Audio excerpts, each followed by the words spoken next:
Secretary general Pakistan मुस्लिम league नून व साबिक वफाकी वजीर मनसूबाबंदी एहसन इकबाल ने कहा है कि सीपैक से पाकिस्तान माशी सरगर्मियों का इलाकाई मरकज़ बन गया है।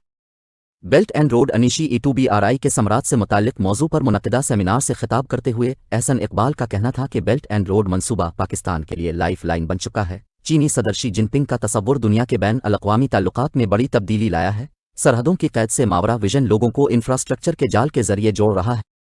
उन्होंने कहा कि यूक्रेन की जंग खत्म नहीं हुई और फ़लस्तीन में जंग भड़क उठी है। इसराइल मगरिब की गैर मशरूत हिमायत से फ़लस्तीन पर जुल्म व बर्बर्द कर रहा है। गज़ा बच्चों का कब्रिस्तान बन गया है। नस्ल कशी का निशाना बनने वालों के हक़ में आवाज़ उठाने पर चीन को खराज तहसीन पेश करते हैं। साबिक वफाकी वजीर ने कहा कि बेल्ट एंड रोड आलमी ताउन और इश्तराक अमल की हैरान कुन मिसाल बन चुका है। BRI में दुनिया के मुश्किल मसाइल हल करने की सलाहियत मौजूद है। सीपैक से पाकिस्तान माशी सरगर्मियों का इलाकाई मरकज़ बन गया है। BRI के निशान साउथ एशिया और सेंट्रल एशिया तक फैल चुके हैं।